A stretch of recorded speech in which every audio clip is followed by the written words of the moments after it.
January 1915, the Russian Tsar, panicking at the Turkish advance on Sarıkamış, urged the Allies to attack Turkey. The British agreed.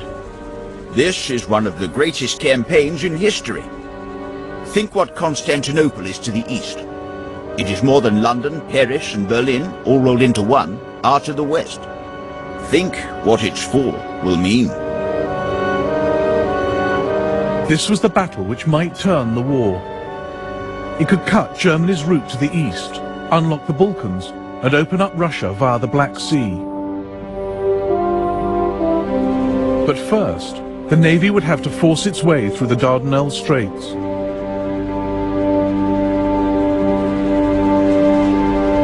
The French insisted on being involved, not wanting the British to dominate the Mediterranean. On the 18th of March 1915, a combined French and British fleet attacked the Straits. The flagship was hit by a large number of high-caliber shells. A turret was put out of action, and all its crew killed. The flames didn't spare anything. Our young men, a few minutes earlier so alert and courageous, were all skeletons lying on the bare steel, blackened, carbonized.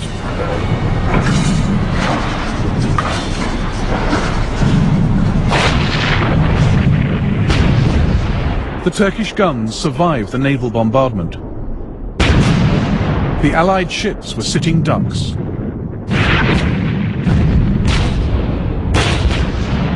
I told the battery commander, Rafat Bey, to increase fire. He replied that shells are exploding on the decks of the enemy ships. There is considerable damage to them. The French battleship Bouvet hit a mine. 3 battleships were sunk that day, 3 crippled, 4 damaged. The Allies lost over 700 men. It was a remarkable victory for the Ottoman Empire. The Allies tried again. This time, the Navy would support an amphibious landing of troops. The Australian and New Zealand Army Corps, known as Anzacs, joined French and British soldiers. Contrary to later myth, the Anzacs weren't rough, tough diggers from the outback. They were mostly city dwellers, many first-generation British immigrants, fighting for the mother country. Turks like Behzadi Kerim knew this would be a fight for their country's survival. I will sacrifice myself for my faith, my country, my dear Istanbul. I will crush the dirty, loathsome hands reaching out to threaten my old father's happiness, my innocent baby's life, my beloved wife's honor. I shall be as hard-hearted as an Englishman. I salute you, O apple of my eye, Istanbul. Those who are about to die bid you farewell.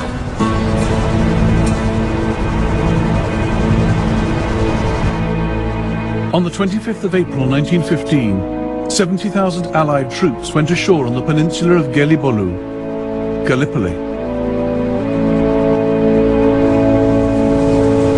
A post-war film reconstructed the battle. Private Robert Atkinson witnessed what was then the greatest seaborne invasion ever. Troops in small boats being towed ashore effect a landing. Terrific bombardment, awful noise rolling around the cliffs. Surprise the Turks. Splendid gunnery by the Navy.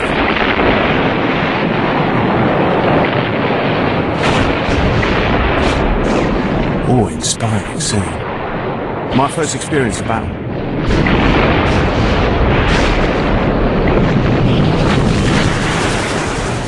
The Anzacs were landed in the wrong place. 8,000 men struggled ashore on a narrow strip of sand hemmed in by steep hills.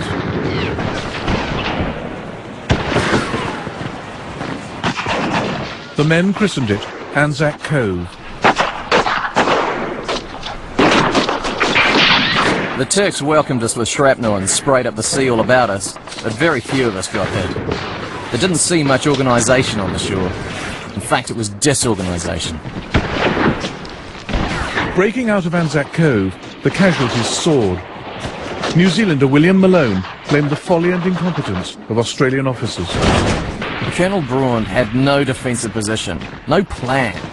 Nothing but a murderous notion that the only thing to do was to plunge troops out of the neck of the ridge into the jungle beyond. It was on these Turkish hills that Australian and New Zealand national identities were forged.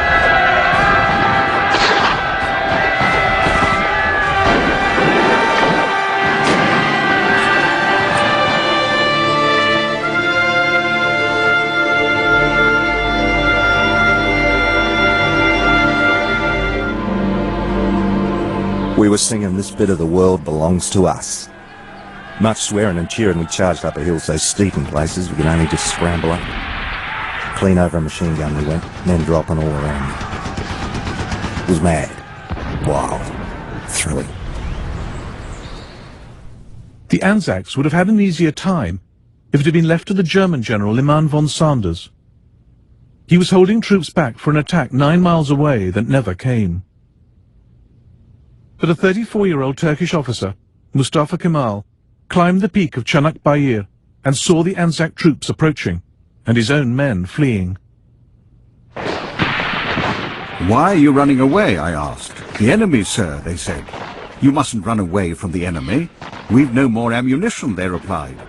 I ordered them to fix their bayonets and lie down, and as they did so, the enemy too lay down. We had won time. Mustafa Kemal issued a stark command.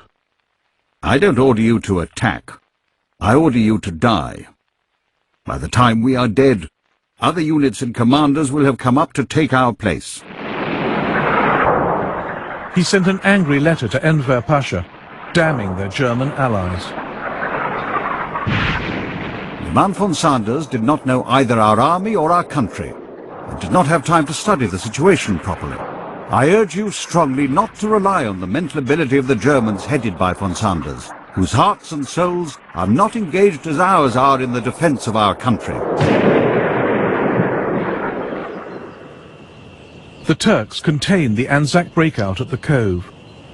Gallipoli made a hero out of Mustafa Kemal. Within 8 years he became his country's leader, earning the name Atatürk, father of the Turks. The British landing at V Beach went badly. The plan was to run the ship River Clyde onto the shore, her hold no longer full of coal, but men. But she went aground further out, exposing the British to withering Turkish fire.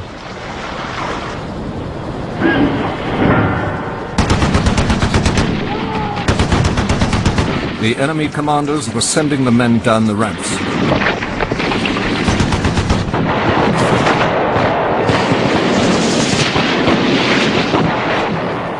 But they could not escape the Turkish bullets. Our fire was very effective, knocking the enemy into the sea.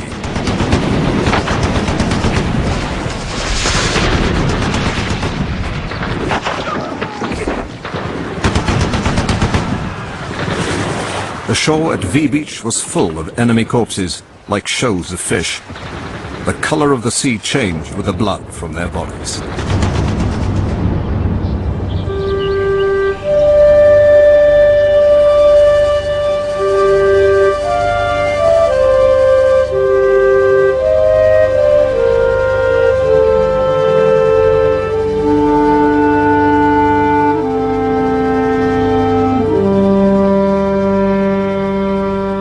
The other landings went well, but initial success was not quickly exploited. The Allied campaign under General Sir Ian Hamilton was cursed by poor coordination. As on the Western Front, the two sides dug into a bitter trench war.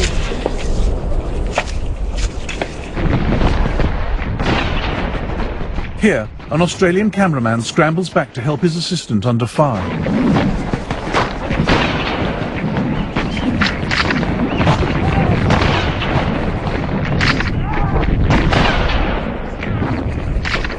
French officer Jean Giraudoux watched the war turn brutal.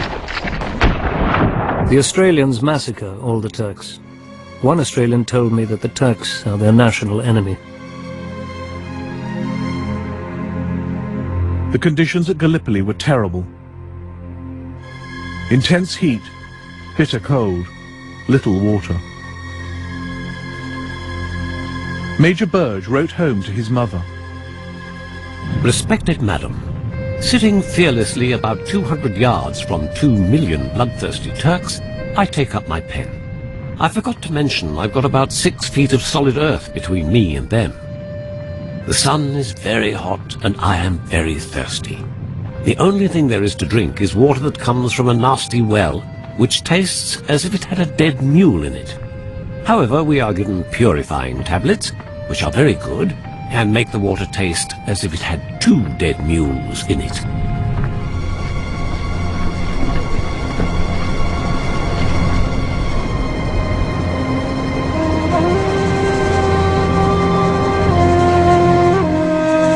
To my highborn royal wife, Ayşe, from your husband, Mustafa Mehmet, Captain, 13th Turkish Infantry. Oh, Ayşe, my morning star. I pray God to bring this all to an end. I can see our lovely Constantinople in ruins and our houses burnt to the ground. These English are very persistent. There is no fear of death for them. They're very cruel. They watch us like wolves in the night and are upon us like the devil in the day. And why did we join in this wicked war? Ayşe, I must now take my leave of you as the sun is sinking and I must away to my devotion. God bless you, Ayşe. I wish I were at home to give you my adorations. But Ayşe never received Mustafa's letter. It was found on his dead body by a British soldier.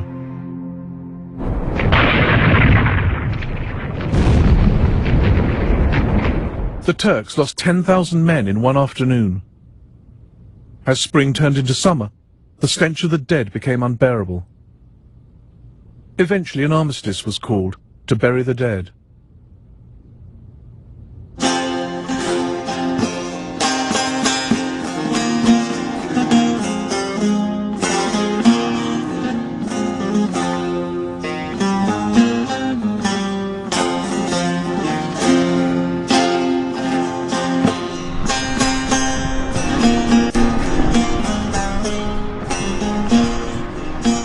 Many Turkish soldiers were illiterate. Their experiences were reflected in their songs. Çanakkale içinde vurdular beni. Çanakkale içinde vurdular beni. Ölmeden mezara koydular beni. Oh, geçtim eyvah.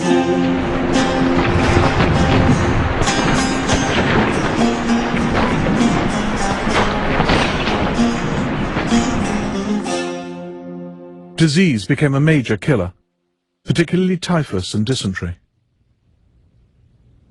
My old pal. He was smart and upright as a guardsman. After about 10 days, to see him crawling about, his backside hanging out. We were trying to lower him down into the latrine. I don't know what happened, but he simply rolled into this foot-wide trench. We couldn't pull him out, we didn't have any strength.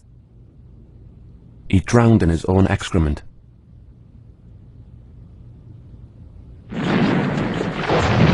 Allied resolve was weakening, as Lieutenant Colonel Fahrettin realized, writing to his father. The morale of his troops has sunk so low as to be beyond description. These fellows will eventually have to embark their troops and remove them one of these nights.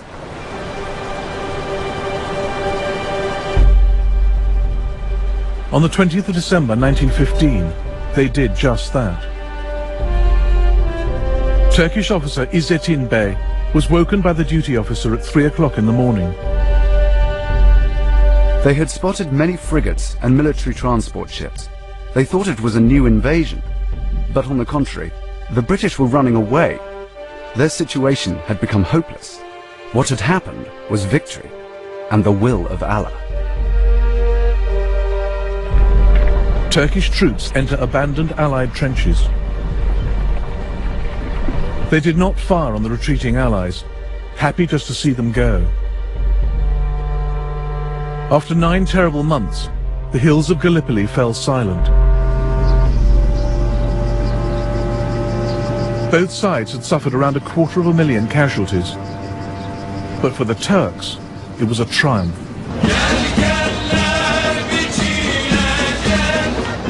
When the enemy finally withdrew, Constantinople was decorated from one end to the other. At night, the minarets were lit up with oil lamps. Everyone was full of joy. Pale faces began to smile. Constantinople came back to life.